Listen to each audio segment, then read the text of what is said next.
Badang mukhang makakasuhan na naman. Reaksyon ni Looney sa scandal issue nila ni Hicey.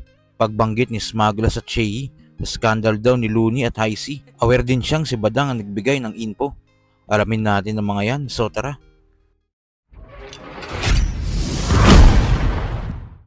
May sablay na naman nga nagawa ang Tito Badang natin dahil sa interview niya sa podcast ni Crazy Mix sa channel nitong Crazy Family TV. May nabanggit dito si Badang about sa scandal ni Looney at Hicey. Meron ng almost 90k views ang nasabing interview.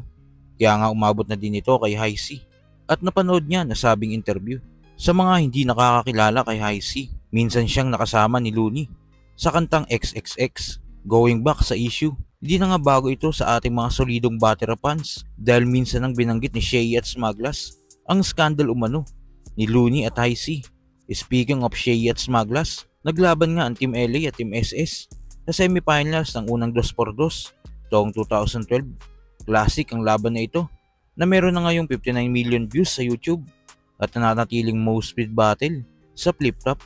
Lumipas ang mahigit isang dekada, 2024, naging magkakaibigan na ang Team LA at Team SS at sabay-sabay nilang pinanood sa break it down ni Looney ang nasabing laban. Dahil nga sa issue ngayon na kinakaharap ni Badang, muli nating pinanood ang part kung saan sinabi ni Shea at Smaglas ang isyung scandal daw ni Looney at Hicey. At tinignan natin kung anong reaksyon ni Looney dito at sinabi. At dito pala sa personals na ito na binanggit ng Team SS, may nagbigay lang pala ng info dito kay Shea at aware si Looney na baka si Badang ito. Uminom man niya na sang katayabang alaksan kapag true verse ang ginamit ko dyan, di niya maiiwasang masaktan kasi the truth hurts. Sample, si Looney, Dice at Hicey, merong sex video. Kaya ako pinagkakalat kung kani-kanino. Ang testigo, si Crazy Mix at Basilio. Kakantutin asawa ng iba kung kaibigan ka talaga. Hindi mo lang nga dapat ginawa, pinagmamalaki mo ba? Sumikat din yung line na yan. Ayan, ako nag-isip niyan. Magkaduktong kasi nga akong nag-bring up ng mga issue shit ng mga person na ayaw niya. Sinasabi ko kanina, na ayaw niya. Go, sure. Hindi Laban. Wala sa code ko yan eh. Wala sa warrior code mo. Wala sa Wala sa warrior code DNA yan niya sa ano niya eh. Sa settings niya eh. Wala eh. Ang galang. So, Okay.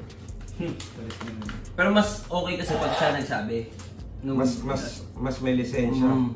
Nag-iba yung naging light na parang naging comedy sa sarcasm. Di mo lang nga, kasi gano'n siya doon, di mo lang nga dapat ginawa, pinagmamalaki mo pa. Gano'n lang yung effect parang sa kanya, eh. mas ano yung ano eh. In a way, parang nag-reflect siya dun sa huli namin laban kay Crazy Mix Basilio. Yung salamat kay Smaglas. Crazy Mix Basilio. Ngayon, sinetap nyo din ako doon eh. Takina din. But off guard din ako doon, agad pa ako doon.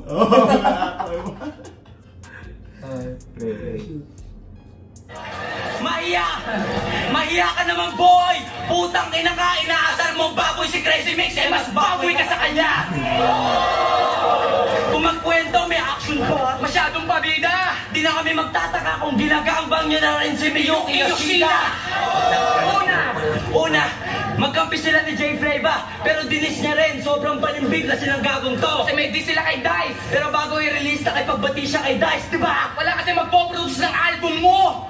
Tapos, ganit ka kay Crazy Guy. Galing yung pagka ano yun nun. Pagka...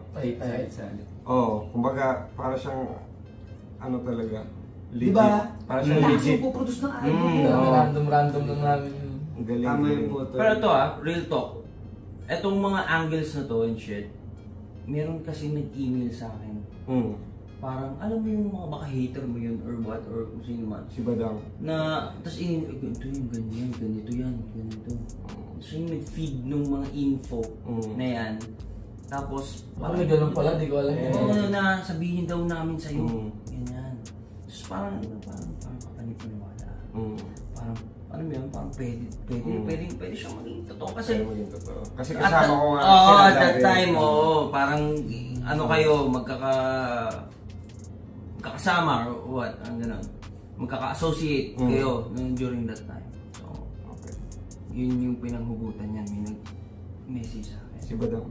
Hindi ko alam. Ibang ano eh, ibang... Sana sino kaya yung gago niya? Sa kabilang balita naman, nakilala nga ang Uprising sa kanilang seryosong personality sa battle at sa paggawa ng kanta. Seryoso ang mga banat nila, kaya ang tingin sa kanila ng mga fans at mga MCs na hindi nakakilala sa kanila ay suplado. Minsan pa ang binanggit ni J-Block na suplado daw ang Uprising sa naging laban nito kay Pistolero. M-Site, Shernan, Lipcram, K-Ram, Pistol, Acer. Oh, kalma ka lang. Gusto ko lang nasabihin na pag pumupunta akong Manila, sila talaga yung mababait at namamansin sa amin. Hindi suplado tulad ng Uprising. Pero ang mga linya pala na ito ni J-Block ay kabaligtaran dahil sobrang babait pala ng mga Uprising at may care sila sa kapatid nila sa kultura. Sinabi ito ng mismo nilang kapatid sa Flip Top na si Lipcram na ang mga Uprising na akala nating suplado ay mababait pala. Hindi ko magiging close yung mga Uprising. Pero si Sir Bakit, iba rin eh. Sa Plasma, lahat sila parang magagaan kasi. Sa'yo kasi pag may ina-idolize ka, di ba, or mas ahead sa'yo, yung respect mo sa kanila, hindi naman yun yung respetong laway lang eh. Pag sinabi mong Sir o ganito, idol, nauna sa'yo, kailangan yung respeto yan. Kaya kami, in good terms naman kami lahat, kasi si Saad, kaya bago kami mag-battle, tangin namin, tawanan kami sa gilid, magkatabi kami, tawanan kami ng tawanan. Tangin mo, isihan mo lang, ginaganon niya ako.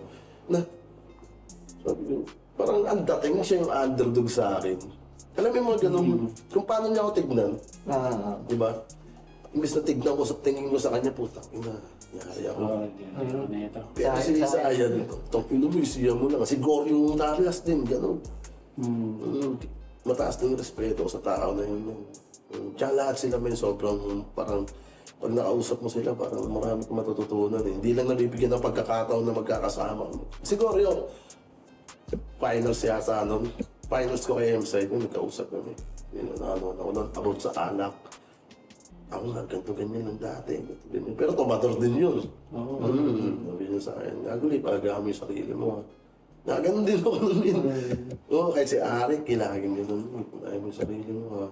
Mga ganong bagay na hindi mo naman ine-expect na maririnig mo sa kanila na may pake sila.